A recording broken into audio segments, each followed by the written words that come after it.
to share something with you. That might put me in a very negative light, yeah. Relationships are not my forte. See if someone grabbed up my wife or something completely different ballgame. I'll walk away from here, and this has been like a therapy session.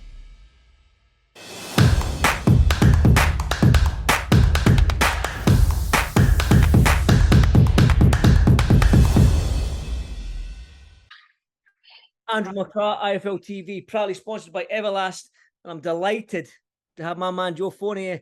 Joe, we spoke a little bit off camera there, man. It's been a year since I've spoke to you. I mean, I follow you on Instagram, so it's hard to keep up on you where you are in the world, but I believe you're in Miami right now. So how's things? Miami's great, yeah. Good, chilling, relaxing with the babies. Haven't really put the boxing gloves on in a year. Just been taking it easy, just staying fit. Had a nice summer. Ibiza, Mykonos, Sardinia, where I opened my new place. So just been, working on my business, really. Well, let's talk about it then. Obviously, we're a boxing channel, so we're going to talk boxing. I think the last time I saw you was when former world heavyweight champion and your good friend David Hay punched you about a little bit in the ring in Miami last year. So it's been over a year. Have you got itchy knuckles? Yeah. Look, I'm ready to fight again. That's why I put a little video out, kind of just calling out these. I'm 39 now, turning 40 in January. So the days of me wanting to go back, and fight the Dimitri Bivol are kind of past me now. So it's just more of a case of getting those fun, exciting fights, the crossover fights, as they say. Mm-hmm. And that Misfits promotion is doing a good job with that. They've done 2 or 3 shows now. They've got even Mayweather back fighting in Dubai. So I kind of wanted to get one of those guys. And one of the big names, obviously, I'm not going to get out of bed to just fight some guy, for no reason, because I like all this show, the razzmatazz, as I said before. So I wanted KSI, really, or Logan. They're the 2. Jake, I know, doesn't really want to fight anyone that can punch him in the face really hard and knock him out. So he's just going to do his thing, innit? Because that's what they do. They'll bring in like a Hasim Rahman Jr. who's unknown, relatively, and then not a good record like mine, never been ranked, never won a title. And he was good enough to fight him. But when I said, let's fight Jake, they're like, yeah, mate, what have you done? What do you mean? I've done more than every other one of your opponents in the boxing world. So they just cherry pick. But what it really means is I'm scared to fight you. And I want to fight someone easier that I believe I'll have a payday and then do it again with someone else easier. So it's not about how many followers I have on Instagram. It's not how much pay-per-view I sell. It's just really based on what's the easiest path that looks the hardest. Mm-hmm. It's just a strategy. And I respect that. At the end of the day, business is business, But I just don't like it when, like I said in the video, I don't like it when they say, yeah, we want to fight real boxers. My first sentence to you was, I don't want to fight Dimitri Bivol under any circumstances, because I want to keep my brain cells. My missus got 4 kids, now I'm basically a dad. And so I want to, you know how it goes to be a dad. You want to be around, exactly. be able to spell sentences. So I want to fight people really that is just going to be fun and entertainment, more to entertain the fans. Still see what I can do, but those YouTubers it drives me crazy when they say, yeah, I'm gonna become a big Canelo. Okay, and I'm gonna go and beat Lewis Hamilton in a car race. It's just never gonna happen. So that's the crazy bit about it. But I think that I'm banking on KSI having some balls, because he's British, and us Brits, we do we're brave, innit? Like, why else would I fight David A? Because I thought I could actually beat him. So I think KSI, out of all of them, has the balls to do it. He's the one that's training for real. He trains down at London Shoot Fighters with Michael Page, who's, world class. And they don't mess around there, those guys, Alexis and Marius. They don't care if you're a celebrity, 20 million followers, 1 follower. They're going to bust you up. So I think he's the one that's training for real and not getting mollycoddled, and they don't really do that. I don't really know much about how Logan trains, but I'll take that fight as well. But really, they're the only 2 that would take a fight. I think Jake just not gonna, he was meant to fight me after the next Triller show, wasn't it? Snoop Dogg called him out, I called him out, Triller wanted it, and he left the promotion. So that just, underlines really what he's trying to do. He's trying to go. He knows I won't take a bribe, and he knows I won't go down easy. So he knows he's gonna have some big dude, same size as him, punch him in the face for 8 rounds. He don't really want that. So you mentioned KSI, though. KSI, I mean, with the Misfits, it's all about show, and I mean, you've seen the press conferences, man. They're flipping tables at the press conferences. They've got water guns at the press conferences. It's a show as well. It's an entertainment business. We all know professional boxing is an entertainment business, but this seems to be entertainment, if you know what I mean. So, with that being said, how confident are you that KSI and his team will give you the thumbs up and the green light and the contract to sign to face him? Well, look, KSI beat Logan. Logan's better than Jake, right? In my opinion, he's bigger, he's stronger, more power. So KSI indirectly is the best of all of them, I think, right? So me fighting KSI will be the hardest fight for me. So it makes the most sense that he should just take the jump and fight a boxer. I've only ever boxed. I don't do MMA. I don't do anything else. So I know how to stand with my hands up and throw punches. So I think it's a good fight for KSI because, like I said, he's young whippersnapper. And me, you know, I'm getting the same white hair as you have in the beard. So no, listen, I'm 6 months older than you, Joe. But look at the state of me, man. That's a rough it's life. The Botox, baby. You just got to get that Botox in. I'm on it. Yeah. So no, and so I think that it's a good fight for him. And then if he beats me in like any stretch of the world's imagination, he wins. He just jumps to the top of the pile. Now he can fight anyone he wants at whatever he wants, right? And wouldn't you want to fight a guy? I've come off a loss. I've had 14 months. I've been to the boxing gym twice in 14 months. You know, I'm enjoying my life. And it's a good fight for him. Yeah, they all have that fear because they've never really been punched by a real boxer, like a real, and I'm a heavy-handed boxer. You know, even David says it, like, you know, David's a heavyweight. I'm a light heavyweight. And he says, man, Joe can real punch. So I think they're all just afraid of just getting caught and then their whole world crumbles in front of them because then they've lost, they've been knocked out. And that's the end of all of the boxing for them, right? And I don't see it like that because if I went and fought Canelo and he knocked me out or Dimitri Bivol, it's not a bad thing. Like I went up against David, I lost. But I lost on points against David Hay. So it's a great thing for where I started professional boxing at 30 and then fighting David Hay and not getting knocked out. You know, that was a result, to be fair. Only Klitschko and me have ever taken him to points. There you go. So I don't see it where I think they should be pushing themselves and challenging themselves and trying to fight better fights. Because I remember in my 4th professional fight, I called out Callum Smith on my jet. I don't know if you remember that video, but I meant it. Because at that point, I was 30 years old. I was fit. I was training every day. I was full-time boxing. And yeah, maybe you would have beat me, maybe you wouldn't, but there was only one way to find out. And that's the way to really go and achieve your goals if you want to go up in boxing. I was James DeGale's sparring partner. I was Chris Eubank Jr.'s sparring partner. So I really put myself out there when I was a young fighter. I wasn't scared. I didn't have fear. So I don't know why they don't come up and try themselves because I'm not in my prime anymore. So it's their best efforts could actually equal it out. If they're training full time, I'm training 3 days a week because I've got to take the kids to school. It's a whole different ball game. So I think KSI should do it, but there's a lot of advisors. You know, they're multi-faceted business now. They got drinks, they got YouTube, they got boxing. So there's a lot of people saying, "Well, if you do this, this has a knock-on effect to this." If you do, I know because I have my businesses, and that's the way we are. But I think that I would love, you know, Mams Taylor as manager to actually send a contract. I would jump at the chance. January 14th in Houston, Texas. And then if I do the job there, maybe Logan will have the balls to kind of do what his brother didn't have the balls to do and get in the ring with me. Because he'll fight Mayweather, but why won't he fight me? What the fuck do I know compared to Mayweather? Well, let's talk. Let's get in an ideal world. Let's say you do fight KSI. Yeah. You beat KSI. You spoke about your 39, you're 40 in January. Now, you're looking at your boxing record. I know the David Hay fight isn't on BoxRec because you might call that an exhibition, but you're 9-0 with 9 knockouts. Do you think that's when people look at your name and check you out on BoxRec? You've got all these knockouts and you've not went the distance apart from with David Hay. Do you think that's one of the reasons that they don't want to fight you is because, like you said there, you are heavy-handed and it could be dangerous for them? Look, it's just a hard night's work. Like, if you think about it, you got a prospect who's, what are they, 3-4-0? You got a prospect 3-4-0. You got a guy who's been boxing now, you know, professionally for 9 years. Yeah, maybe not full-time. Has knocked everyone out. And look, I'm suspicious of some of these fights the other guys have been doing, you know? I'm suspicious of how that Taylor Woodley fight went down, how he chinned him, put him through the ropes and stood there and just did nothing. Like, I think it's a bit weird because being a fighter, I know you hurt someone, you jump on him. He's had probably 50 MMA fights. He was a UFC world champion.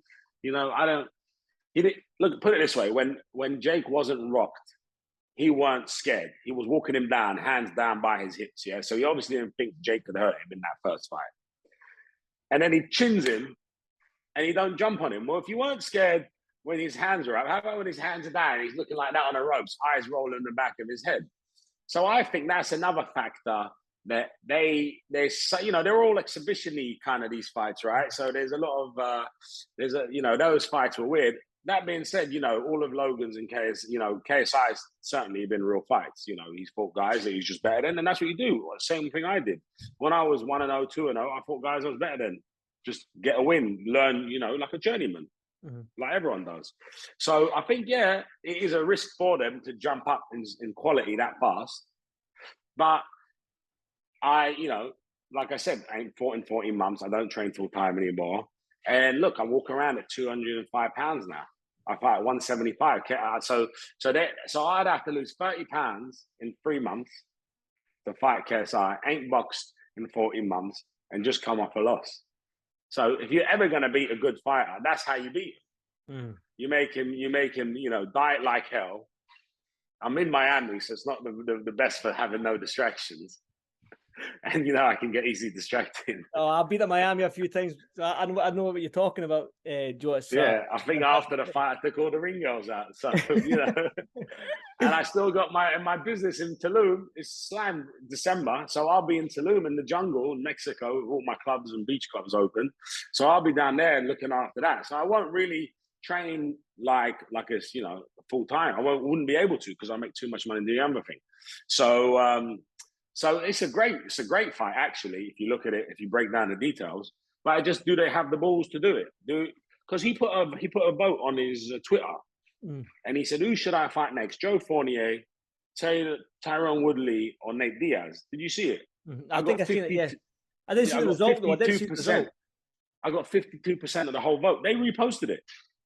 So if the fans in the whole world, right, think Nate Diaz a legend. I respect that dude. He's one of the legends in UFC, the whole Diaz family. Woodley's UFC champion and me, and everyone wants to watch him fight me. Why? Because that's what the fans want. They want to see you fight a real boxer. They don't want to see some scammy. Because when geezers are getting 100 grand to fight for their life in the UFC, and you go give them $1 million, you think they're going to try their hardest? Whereas me, give me $1 million, it doesn't change my life. Nothing changes. I'm still going to go to my club in Mexico. I'm still going to do what I'm doing. So if the fans want to see it, if you got the majority, over half, if this was a political vote, I'd be president. So what they need to do is just see what the fans want and just send the contract. I'll sign it instantly.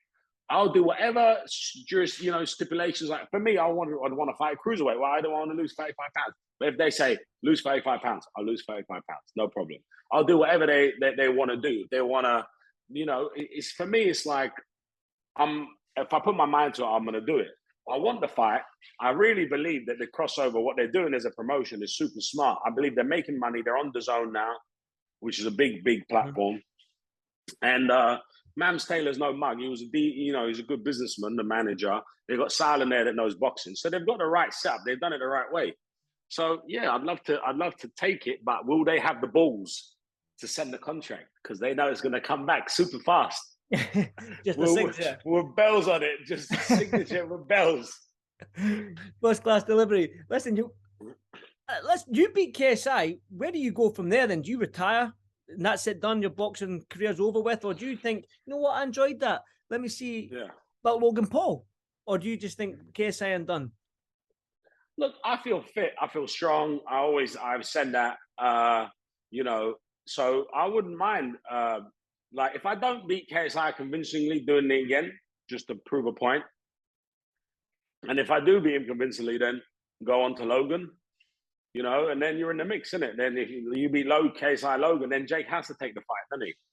Is Jake the ultimate goal? Is Jake the one you want out of all three? If you could have a choice between all three, KSI, Jake, and Logan, who would you pick? The thing is, he's such a dick, right? He's just such a dick. So it's like, I just want to punch him in the face. I just want to punch Jake Paul in the face one time, right? And if I do it outside the ring, it's illegal. I'll go to jail, you know. So the only way to punch him in the face is to get him to agree to fight, unless you do it for free at this point. You know, so yeah, you'd have to probably beat them. But I know they would never take a fight with me. They were just all afraid. That's the truth. And it's okay to be afraid. Look, if someone said to you right now, he's £1 million, you're gonna fight Dimitri Bivol, I'd be like, fuck no, I'm afraid of that dude. That guy is ice cold. He will punch your brain cells in. And I know I'm dumb enough to try and win, and I wouldn't go down till he punched my brain cells in, right? That's the way. When you're in the ring, you don't think about it. You're in the ring, right? So it's like, that's how they feel. They feel the fear. But I'm a man now. I'm not insecure. I'm not a kid, innit? So I can say, yeah, that's a scary feat to go and get, you know, Dimitri Bivol, that jab cross for 10 rounds. Yeah, no thanks. But there's kids and they got to like show off to all these other kids. I ain't got to show off to anyone. I've made it, you know, in my head. So they pretend things. I don't pretend, but I know that they're just afraid. And it's okay. Fear makes you better. When you're scared, if you have all the boxers out there, every time I sparred when I was young, I would be shitting myself every spar, even if it was like unlicensed, even if I was sparring an accountant. Then I started sparring. I remember first time Chris Eubank Jr. was in there all ripped to the bone, you know, hitting the bag. I'm thinking, shit, you know, I'm like 3-0. See this guy, you know, I'm going to get my ass kicked in here, putting on Vaseline, just nervous, those butterflies. But then you finish the spar, and then the next one, you're still nervous. And then by the time you realize you've done, you know, 5 days of sparring, you come out and spar the guy you used to spar and you batter him. And it's the fear that makes you better in boxing. It's the fear that makes you better in anything, actually. You've got to be scared. If you're not scared, you're in your comfort zone. If you're in your comfort zone, you're never going to grow. You're never going to achieve your goals. So they should be scared. But they should be scared and have the balls. And that's why I keep using that word again. Have the balls to do it. I was never a good boxer. I got big fat thighs. I'm the total wrong. I got to kill myself to make weight, yeah? I was a basketball player. That was what I was talented at. But I put my mind to something. I didn't do it as a kid. I didn't have the skills. I didn't have a dad that was like, yeah, jab cross. I didn't have a dad, right? So for me, it was like I took all the fears I messed up in life and put them into this thing, and I didn't want to let it beat me. And it's a mental game with yourself. So if they can take those fears and actually jump in the ring with me, you know how much better KSI will be. He'll be able to beat anyone. Even if he wins or loses, he'll be able to beat anyone after that, because they've never had someone that is really there to fight, you know? Maybe young kids that have never fought, but I'm saying, guys, you know, 10 years of boxing, whatever you've done, even if you've done 10 years of unlicensed boxing, you're a hard fucker. That's it. So I think they should take that fear that I had and use it for their good, because they'll become better men in business. They'll become better men as fathers. They'll become better men as friends, because you'll be able to advise that. But if you're always in your comfort zone, you're always getting mollycoddled, you're always taking that fight, you know, that suits you, that, you know, that you got a little angle on the guy, you're overpaying him, whatever it is, you're never going to be someone. You're always going to be a bottle job. Well, you mentioned that January 14th, Houston, Texas. Does this fight not make sense in London between two London boys? I think KSI's brand now is so massive, and America's so big for pay-per-view, that I think well, they've already set that stage. They're already. I know I'm up there. We're in talks, to be honest with you. We are in talks. So I'm talking with his management. I just told him I either want Logan or KSI. They're both fighting that night. I said I'd prefer KSI because I think he's more likely to take the fight. But I'll take either or. I don't want to fight anyone else because, you know, what's the point at that point? And we're in talks, but I think they're also in talks with, you know, he obviously tweeted out who he's in talks with, right? So I don't know if they find the other guys as an easier fight, maybe, or an easier day. I don't know, but I hope they see sense. And I do think from pay-per-view sales in the UK, for sure, that's going to kill it for them. So they make more money fighting me. They'll get more kudos fighting me. I mean, I don't even see why Tyrone Woodley's in the mix. He's lost twice to a YouTuber. No disrespect to him. Like, he's a UFC champion. Meet him in the pub, he'd probably smash me, right? But why is he even considered? Nate Diaz, I see that angle, but, you know, Nate Diaz is a dangerous boxer. He knows what he's doing in the ring.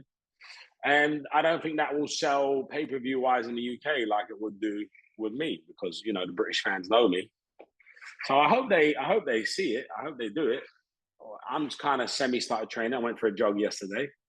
You I've know, seen it you is in the before Fifth Street kids. Gym. I've seen some videos of you in the Fifth Street Gym. Have you not? Yeah, I've been twice. Yeah, twice this year. Twice a year. Yeah, I only just got back to Miami. I had a long holiday. Summer was brutal, so I had a long holiday. And I love boxing, yeah. I do love boxing, but boxing as you get older, on your joints, on your hips, on your shoulders, on your elbows, and knees, so just hitting the pads over and over, it messes you up a bit. So I ain't really boxed, to be honest, but I'm fit still. I'll take the fight. Sign the contract, KSI. Let's go, baby. Let's go. I do want to touch on Jake Paul. He's fighting Anderson Silva. I know you were talking about him fighting MMA guys, wrestlers and whatnot, but do you give him a little bit of credit in taking this Anderson Silva fight, albeit Anderson's up there. He's close to 50 now, I believe, but you were on that Thriller show when he knocked out Tito Ortiz, so he's still got hands. Anderson Silva, I hung out with him that show, one of my favorite people on the planet. One of the nicest guys, monster, UFC legend, great boxer. Do I give Jake Paul credit fighting Anderson Silva? Okay, let's take away his name. His name ain't Anderson Silva, his name is Steve. Jake Paul's fighting a guy called Steve who's 48 years old. Do you see what I'm saying? 48 years old. But Steve is the former UFC middleweight champion, probably one of the best UFC correct, strikers.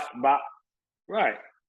But he's 48 years old, and being 39 years old and training and telling you how my joints are hurting, my elbows, my back's hurting, it's definitely that's what I'm saying. It's a calculated fight, super favored in Jake Paul's favor, right? Also, I think that I hope Anderson Silva wins. I'm backing Anderson Silva to win. I think skillfully he's way more skilled. Yeah. I think fighting experience is way more fighting experience. But after watching the Tyron Woodley fights, I've got no interest in watching any more of Jake's fights because they all look so suspect. Mm-hmm.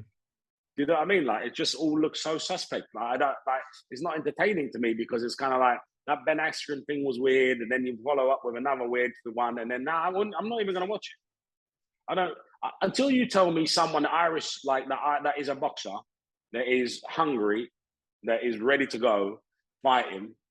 Then I'll be like, all right. And if he wins or loses, whatever, I respect him for that. But he has definitely jumped up in the respect by fighting Anderson Silva. Anderson's a legend.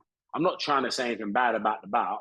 I just think that it's all, I hate all this calculating bullshit, right? It's like, same with this thing with KSI. You've done a poll, you've asked the fans have told you this guy. Sign the contract, send it. Like, why is it all got to be so calculated? Because guess what? What will be, will be. If you believe in God, what will be, will be. Mm-hmm. So just fight. Go fight someone, really. Go fight Tommy Fury. Actually do it. And go fight, 10-0. Go fight Buatsi. Go on. You want to fight a fight? Go fight Buatsi. See how you get on.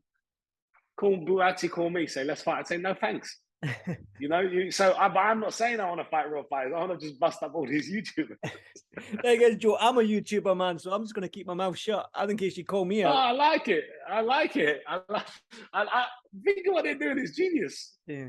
Right? I'm not hating. That's what I said in the video. Is you're just making your money. Keep making your money, and then actually, what Misfits have done is match them up against each other, which is kind of really cool because it is fair. You ever thought about Fournier promotions? Oh man, I do so many things, man. From mining, mines in Africa, to nightclubs, to bars, restaurants, stocks, investment. It's just like I ain't got any time. And I literally went single 8 years. Met a missus, has 4 kids. Now I'm a dad of 4. I've got a 2-year-old, a 7-year-old, 10-year-old, 12-year-old. I don't know what's going on the day to day. So start a boxing promotion. I would team up with a promotion and maybe buy a share in it. You know what I mean? Like I would take something like that, and because I do believe I add value, because I am the crossover.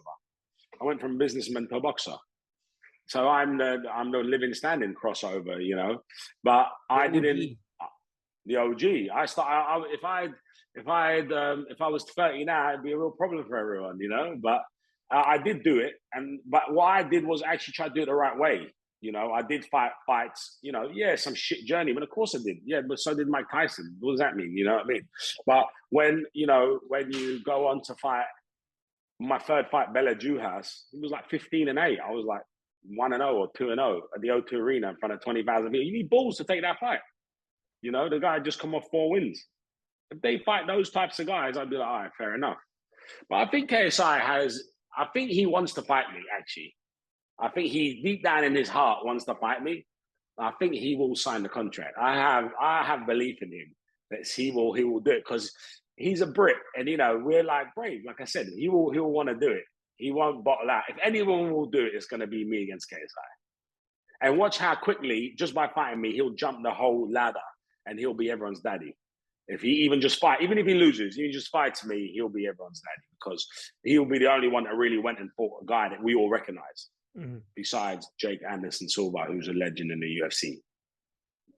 You got a message for Jake? I know you've basically said the KSI signed the contract, but have you got a message you would like to say to Jake if he watches this? No, I've got nothing to say to Jake, because he's a bottle job. He's got no balls. He'll never sign the contract. He'll get one of his little kids to tweet at me, fake followers, whatever it is. They send me dirty messages saying, Jake will knock you out.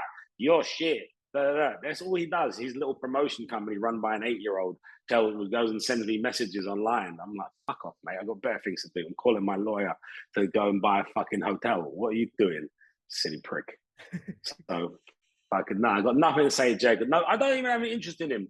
I don't even have interest in fighting him, because you don't even need, like, he's just shit. He's irrelevant. After this fight, you're going to see, like, look, every single one of his shows just going down and down and down. No one cares about it anymore, because he's not a likable person. No one likes him. He's not good. He'll never be good, because he's boxed for 7-8 years now. He's still shit. So it's like, he's irrelevant. I think the future of all these guys is going to be KSI, because he's training full time. He's training for real. He stopped drinking. And he's the one. That's why I want to fight him, because he's going to be the real challenge. And what Misfits Boxing is doing compared to what Jake's promotion is doing is a joke. Look, they've done 5-6 shows with The Zone. They've had who they had? They've got Mayweather on next week. They've had KSI on the first one. They're going to have Logan and KSI on the last one. They're doing proper things. They're doing big ones, medium ones, little ones. You know, all international. Jake's show is Jake's fighting. And he puts on Amanda Serrano, who's a legend. Yeah, great female fighter, no disrespect to her. But that's he's just him and her. Well, that ain't a boxing promotion, you know. Joe, if you do get that KSI fight in Houston, Texas in January, man, you send over the jet to pick me up to come and cover it? I'll send you 2 jets, one for you and one for the wife and the baby. So, you know, you go like that. There you go. Cruising. I'll hold you to that, You know? Joe. I'm going to hold you to that. Listen, mate, the title on that on the Zoom call, but listen. Yeah. Fingers crossed for you. I don't know if you should put a poll up on your Instagram. I think if you keep it in everyone's mouth, I think if you do more posts and keep it everyone talking about Joe Fournier and KSI, I think for me, I've seen you fight. I wouldn't mind watching that fight, to be honest. But if it happens, man, I hope I can be there, man, because it'll be a great fight. Yeah. I hope KSI does it. Come on, KSI. You got the skills, you got the balls, you got the fitness. Mams, make it happen, baby. There we go. Listen, Joe, thank you so much, man. Enjoy Miami, and I'll speak to you soon, brother. Cheers, mate. Take care, Andrew. Joe, thank you. Bye, pal.